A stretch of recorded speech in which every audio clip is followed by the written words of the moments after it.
Hello and welcome to this tutorial on the CPA Australia bylaws. First, we need to talk about Michael, but it's hard to know where to start. There was a submission of false information about a client's income and assets on a loan application to Westpac Bank to obtain a loan over $1 million and to channel the money to himself. And you might think this is not permitted, and you would be right. This is fraud, and it resulted in a fraud conviction and nearly 2 years in prison.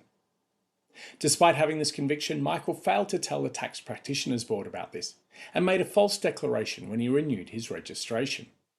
Then there was the matter of not submitting tax returns for multiple years and also not having the right professional indemnity insurance in place.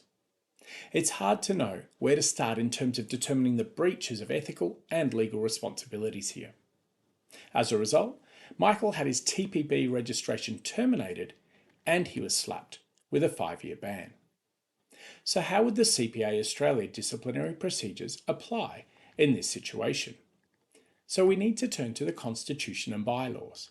And Clause 36 of the Constitution gives power to the board as the governing body to impose professional conduct penalties.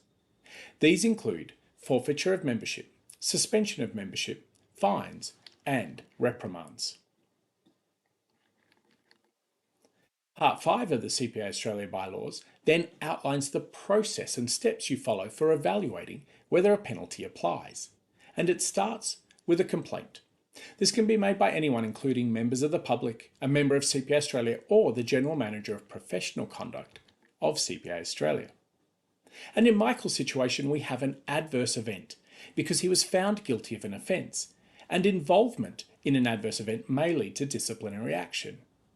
The GMPC determines if the complaint is unviable or relevant, and if it's relevant, they must do 3 things: open a file, send an acknowledgement of receipt to the complainant within 5 business days, and allocate the complaint to a PCO for investigation. The PCO is the Professional Conduct Officer. The PCO would then contact Michael and provide details about the issue and ask him to give an explanation.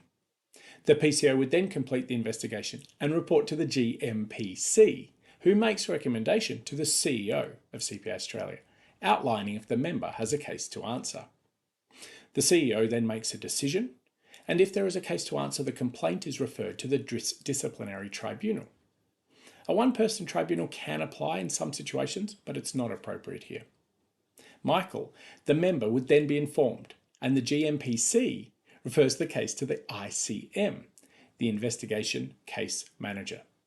A hearing will be conducted where the ICM presents the complaint and a determination is made.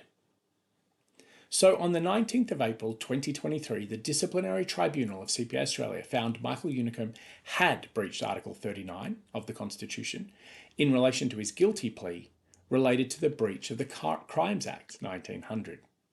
So the complaints were sustained, and the penalty was membership forfeiture, no eligibility for readmission for 10 years, along with costs of nearly $2,500.